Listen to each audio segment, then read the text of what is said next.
ಬಾಂಗ್ಲಾದೇಶದಲ್ಲಿ ದೀಪು ಚಂದ್ರದಾಸ್ ಹಿಂದೂ ಯುವಕನಿಗೆ ಆದ ಗತಿ ನೋಡಿದ್ರೆ ನಿಜಕ್ಕೂ ರಕ್ತ ಕುದಿಯುತ್ತೆ. ವಿಷಯ ಡಿಸೆಂಬರ್ 18ರಂದು ಫ್ಯಾಕ್ಟರಿಯಲ್ಲಿ ದೀಪು ಮೇಲೆ ಬ್ಲಾಸ್ಫೆಮಿ ಮಾಡಿದ್ದಾನೆ ಅಂತ ಸುಳ್ಳು ಆರೋಪ ಬಂತು. ಆಗ ಫ್ಯಾಕ್ಟರಿ ಮ್ಯಾನೇಜ್ಮೆಂಟ್ ಪೊಲೀಸರಿಗೆ ಹೇಳಬೇಕಿತ್ತಲ್ವಾ, ಆದ್ರೆ ಅವ್ರು ಮಾಡಿದ್ದೇನು, ದೀಪು ಹತ್ರ ಬಲವಂತವಾಗಿ ರಿಸೈನ್ ಮಾಡಿಸಿದ್ರು. ಆಮೇಲೆ ಸೇಫ್ಟಿಗಾಗಿ ಸೆಕ್ಯೂರಿಟಿ ರೂಮ್ ಅಲ್ಲಿದ್ದ ಅವನನ್ನ ಹೊರಗಡೆ ಕಾಯ್ತಿದ್ದ ಆ ರಾಕ್ಷಸರ ಗುಂಪಿಗೆ ಎಳೆದು ತಂದು ಒಪ್ಪಿಸಿದ್ರು. ಆ ಗುಂಪು ಮನುಷ್ಯತ್ವನೇ ಮರೆತು ಬಿಡ್ತು. ಅವನನ್ನ ಸಾಯೋ ಹಾಗೆ ಹೊಡೆದ್ರು.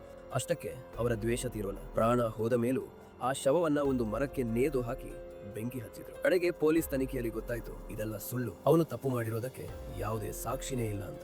ಆ ದೀಪು 8 ಜನರ ಕುಟುಂಬಕ್ಕೆ ಒಬ್ನೇ ಆಧಾರ ಆಗಿದ್ದ. ಮನೆಯಲ್ಲಿ ಅಂಗವಿಕಲರ ತಂದೆ ಮತ್ತು ಏನು ಅರಿಯದ 1.5 ವರ್ಷದ ಹಸುಗೂಸು. ಆ ಪಾಪಿಗಳು ಆ ಮಗುವನ್ನ ಅನಾಥ ಮಾಡಿಬಿಟ್ರು. ಬಾಂಗ್ಲಾದೇಶದಲ್ಲಿ ಇರೋದು ಕೇವಲ 8% ಹಿಂದೂಗಳು. ಇದು ಬರೀ ಮಾಬ್ ಲಿಂಚಿಂಗ್ ಅಲ್ಲ, ಇದು ಭಾರತಕ್ಕೆ ಒಂದು ಓಪನ್ ಚಾಲೆಂಜ್. ನಮ್ಮ ಸರ್ಕಾರ ಇದಕ್ಕೆ ತಕ್ಕ ಉತ್ತರ ಕೊಡ್ಲೇಬೇಕು. ಈ ಘಟನೆ ಬಗ್ಗೆ ಪ್ರಪಂಚಕ್ಕೆ ಗೊತ್ತಾಗಬೇಕು ಅಂದ್ರೆ ಈ ವಿಡಿಯೋನ ಶೇರ್ ಮಾಡಿ. ದೀಪು ಆತ್ಮಕ್ಕೆ ಶಾಂತಿ ಸಿಗಲಿ.